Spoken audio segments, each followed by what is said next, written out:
You know what's crazy? I spent years practicing jazz piano, and I thought if I can just get into this music school, or if I can just get this new book, or if I just learn these cool runs, or if I learn these new chords, or these new scales, or the modes, then I'll start sounding like a real jazz musician. Well, little did I know that I would be going round and round in circles for years. None of what I was doing actually mattered until I understood what jazz was all about. So today I want to save you years of frustration by sharing with you the 5 things that I wish I learned when I started learning jazz piano. And by the way, I've put all these ideas and some extra ones into a free ebook called 10 Ways to Become a Better Jazz Musician, and you can download that ebook for free in the description below. So let's get into the video.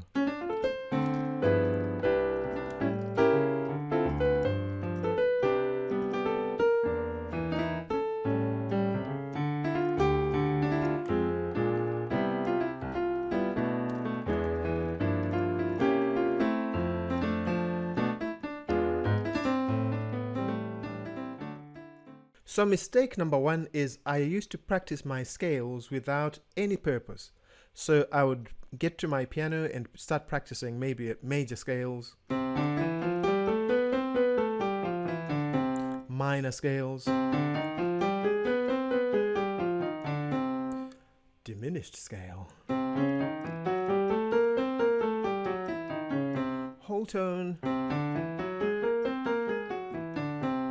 altered scale.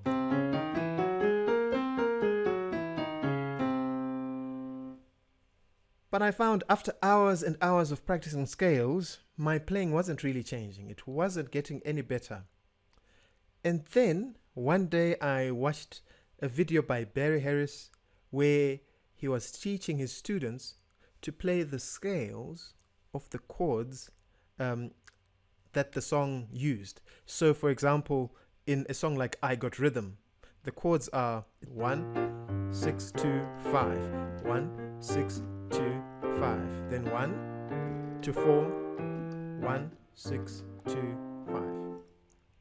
And the idea that Barry was trying to put across was if you practice the scales for those chords like that, over those 2 chords there, we can simply play a B flat major scale, and then over the next 2 chords can practice an F7 scale.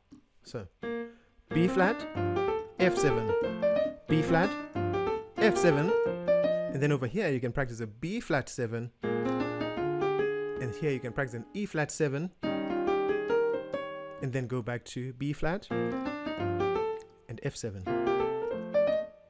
You know, and that's in the A section, so you're practicing the scales for those chords. Once you've done that, you can now go to the bridge, and I'm playing in B flat, right? So the bridge would start with the D7 scale to G7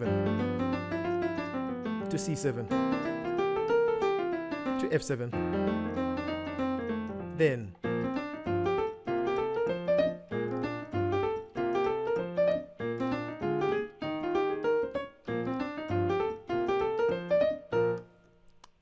now when you practice like that, you really get the notes under your fingers, and you start preparing yourself for improvisation.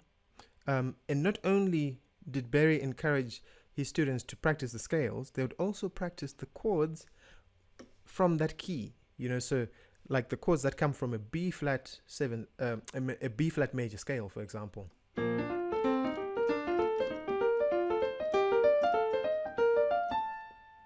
So you're not just practicing the scale, you're also practicing its chords. Because when you're improvising, it's really a mix of some scales, some chords. So I might start my line like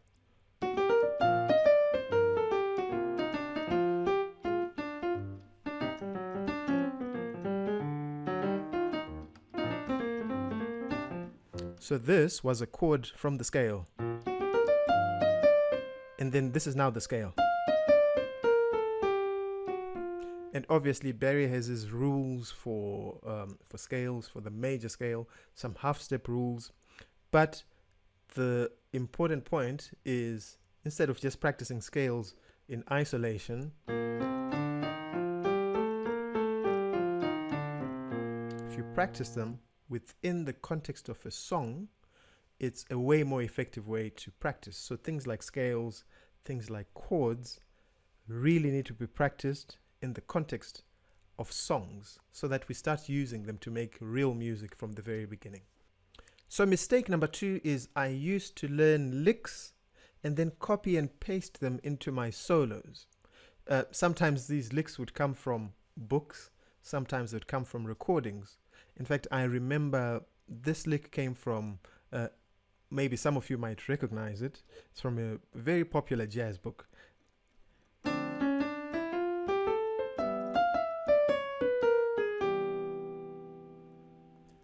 Cool notes, really.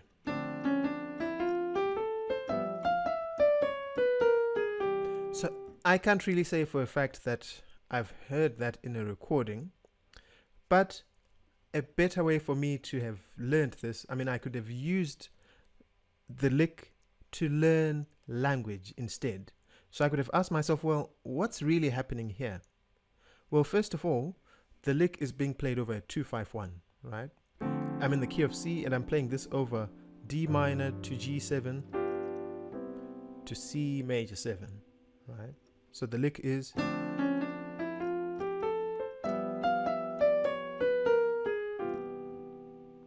so I should have really analyzed this and said, okay, what's going on here? First of all, I'm starting on the note D, right? And I'm playing a D minor 7.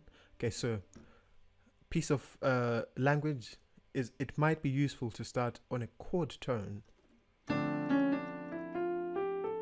So chord tone, I went to a lower neighbor note. So from there, there's my low neighbor, just a half step below, right? And then I played some scale tones. What if I started on F? Because that's also a chord tone. What if I said,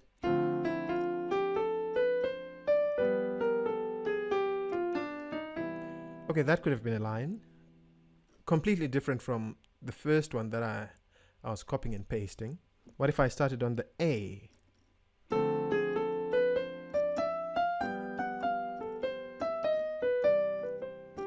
That's a completely different thing altogether, you know. So, but it started the same, and then I went up. Okay, I don't remember what I did the first time, but actually that's the beauty of it, is that when you're learning language and not just the lick, you create different ideas, more ideas. I could have started my whole thing on C, because that's also a chord tone in that D minor 7 chord. I could have been playing.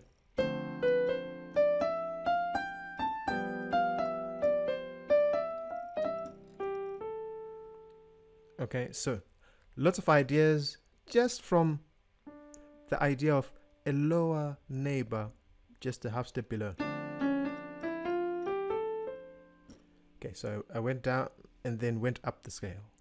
But let's see, what else have I got from this lick?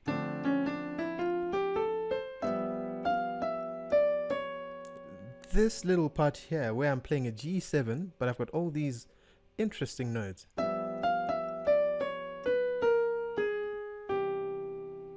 I never bothered to find out what on earth was happening here.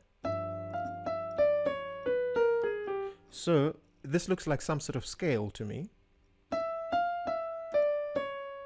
Okay, over a G chord, I can see instead of playing just a G, some of the notes have been altered here.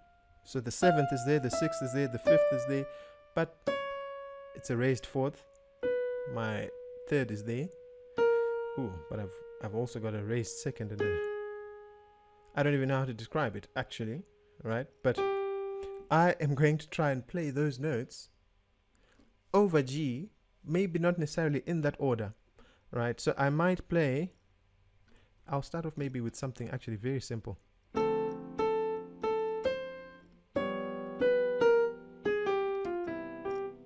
Okay, so that worked. Let me try something else. Chord tone.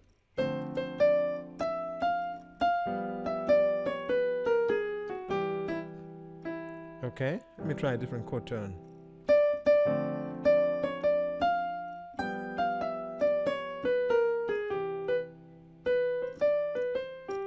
Okay.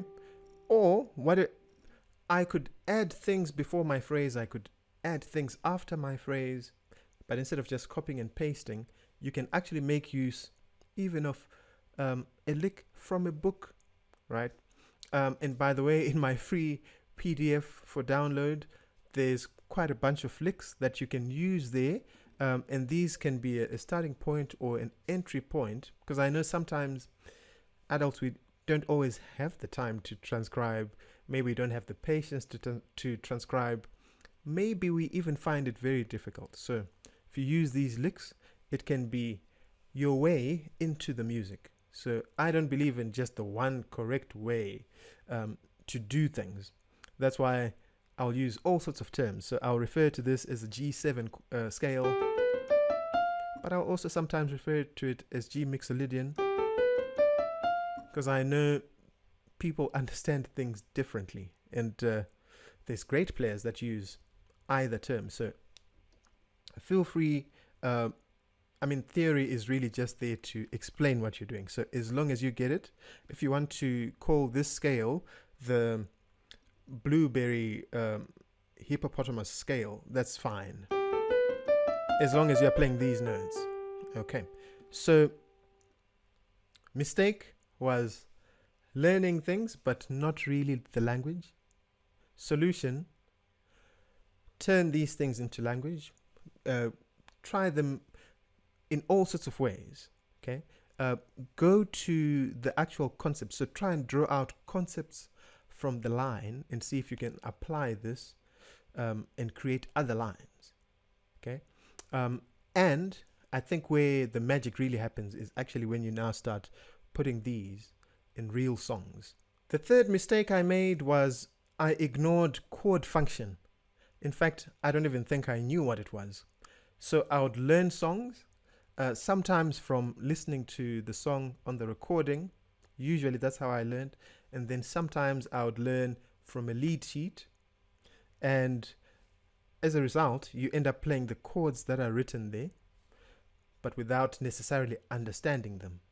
So if I was learning There'll Never Be Another You, I would just play the song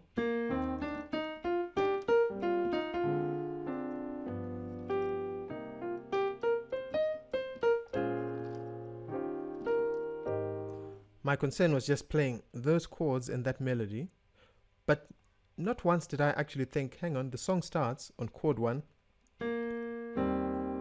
This is chord 1, I'm in the key of E flat.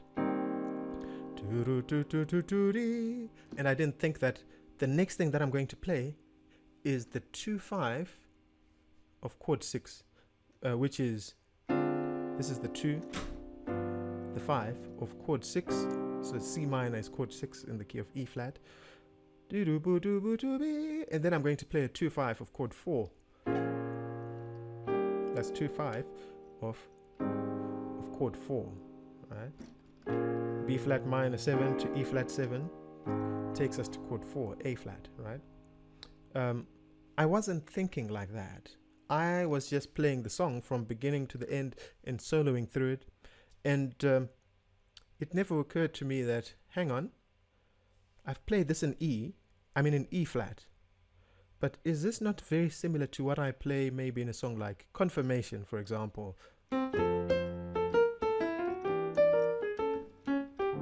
Am I not going from a chord 1 and then I play the 2-5 of 6 and then the 2-5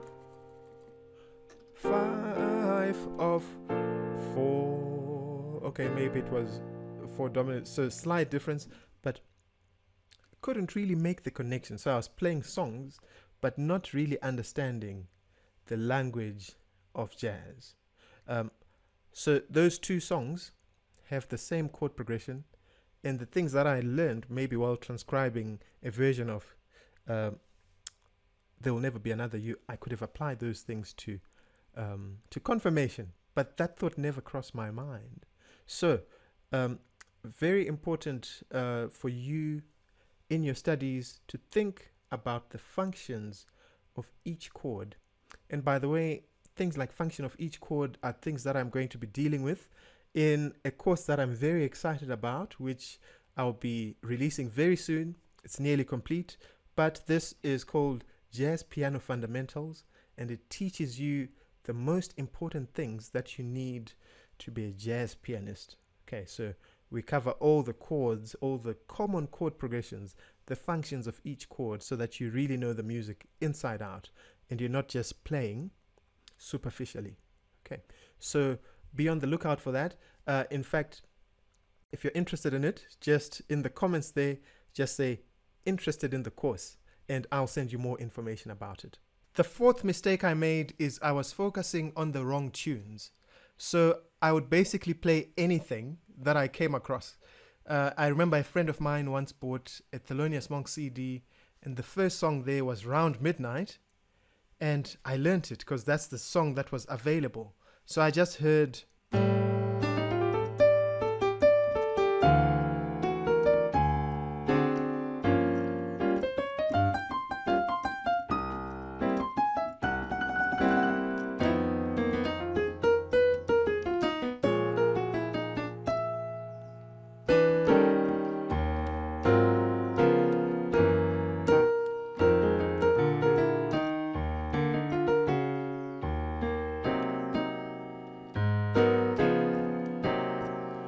So I was playing that stuff, but I honestly had no idea what I was doing.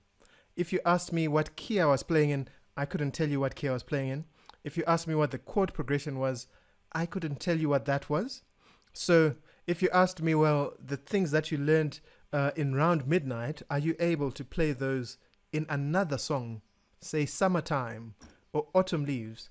I couldn't take those things and put them in the other song because I had no idea what I was doing. I just learned this song because it's a song that was available. I didn't even know that actually this song is difficult or is it easy. And sometimes I'll just read about music and songs. So I remember looking at a Downbeat magazine and going, wow, there's this guy, John Coltrane, and he's an amazing jazz musician. And he recorded this song and it was called Giant Steps. And musicians find it difficult to play. If you can play Giant Steps, you know, people respect you. So what did I do? I went on and learned.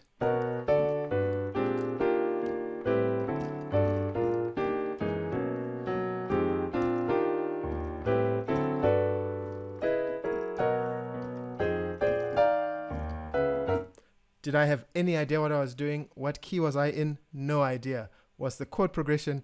No idea. Can I improvise over the chords? No, I cannot. Can I play that fast? No, I cannot. So why was I learning it? No idea. Okay, so your choice of tunes to learn plays a big role in you understanding the music that you're learning and the progress that you make. So here's my advice to you. Find songs, number one, I would suggest, that are easy for the level that you're at. So songs that don't have too many complex chord changes, songs that use core jazz ingredients. So I'm talking about things like if there's a 2-5 progression in that song, okay, that's fine. If the song is mostly in one key, maybe with very subtle modulations, that's fine. But you don't want to start with a song that goes through 5 keys when you're just starting out, because you're hardly getting through just the one key, let alone 5. So in my ebook, I also suggest some songs that you can start with. And I would definitely say things like Autumn Leaves, because what does it use? It uses things like a major 2-5.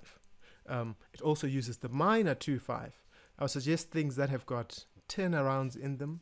So Autumn Leaves, Fly Me to the Moon. The nice thing about Fly Me to the Moon, if you've learned Autumn Leaves, is they use the same ingredients. They're almost the same song if you really analyze them, you know. So you're thinking ba-da-da-dee, ba-da-da-bee. It's really just the autumn leaves, 2, 5, ba-da-da-da, 1, 4, and then 2, 5, of chord 6. You know, so these are important skills. Fly me to the moon, right? Chord 6. Fly me to the 2, and then 5 goes to 1, and then there's a 4. Then we go to the 2, 5 of chord 6. So you can see, hopefully, you might need to rewind to see that what I just did in Fly Me to the Moon is almost exactly what I did in Autumn Leaves, with the exception of one chord. So it would really help if you start off with simple songs that use the same ingredients. So, oh, I'm in the mood for love. Da da da da da da da. So 2 5s.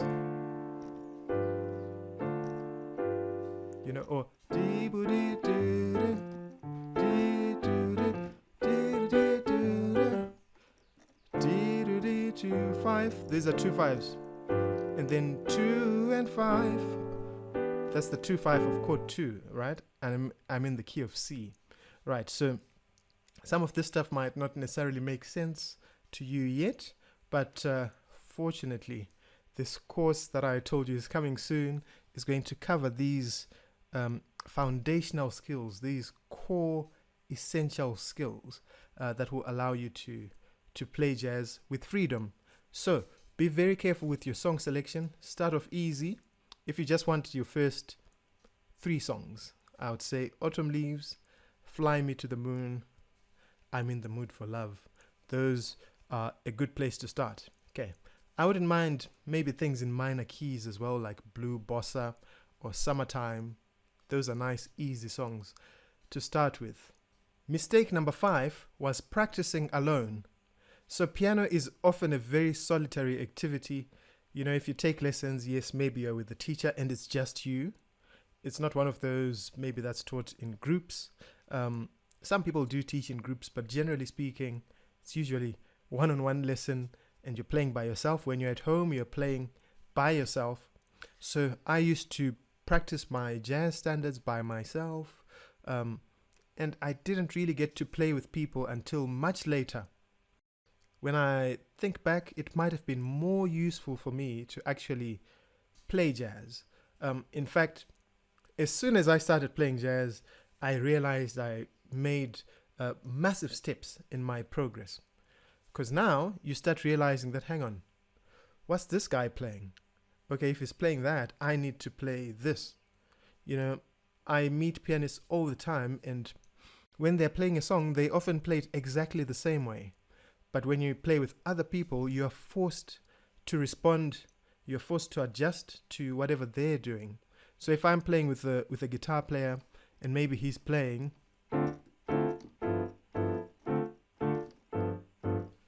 if I've been practicing that, I have to figure out, what am I going to play? Because there's no point in me playing chords with that exact same rhythm in exactly that same range, because he's playing over here.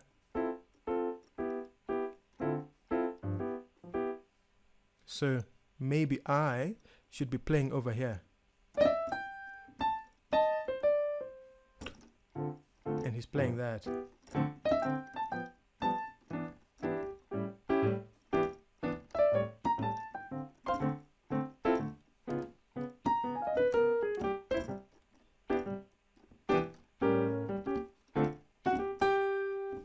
So I might play things in response to what he's playing. What also helps, for me, the best kind of improvisation is where I respond to what the other person plays. You know, so it could be the drummer.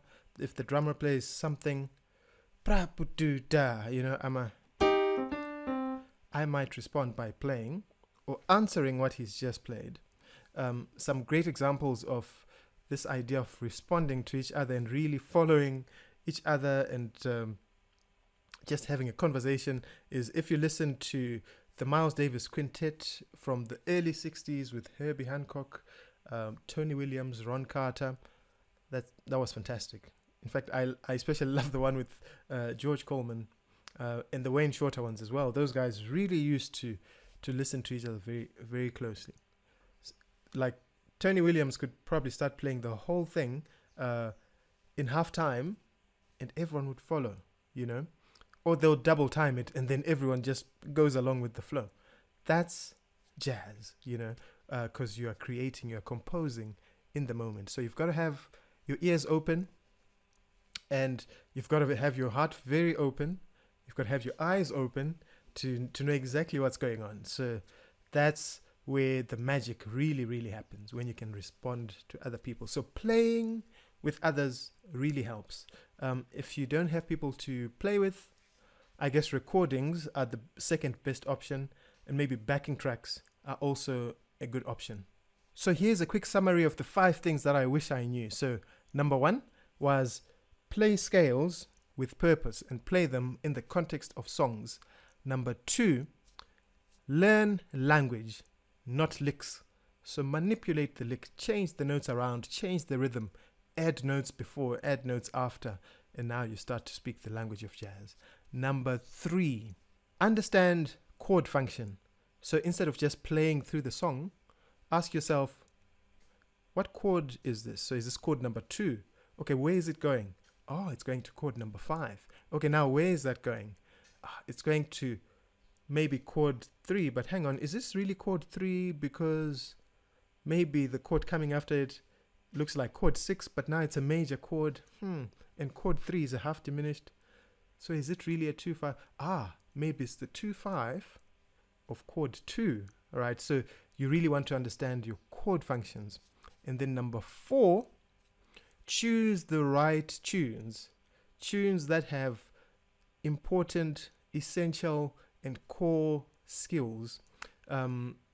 Things that are within your reach. Not just things that you read about or things that someone told you about. Find things that you can actually use. And then finally, play with others, listen to others, respond to what they're playing. And then you'll find that you'll become better faster. So if you're really serious about becoming a better jazz musician, at least pick one of these things, one of these habits, and try and incorporate them into your practice today, and at least this week, and try and stick with it and see if that will make you any better. If this has helped you, feel free to grab my free ebook in the description below. And if you're ready for the next step and you want more learning and you want to cover these foundational concepts, let me know if you're interested in my new course that's coming up. And if you'd like coaching, whether it's one-on-one or in a group setting, again, please let me know. You can visit my website, and I'm going to put the link in the description. If you haven't subscribed to the channel already, please do so. That's really going to help with the algorithm and for more people to discover this content and for more of us to learn together. And if you've got any questions, please put them in the comments. If you like this, give us a thumbs up, but let's communicate and let's get better together.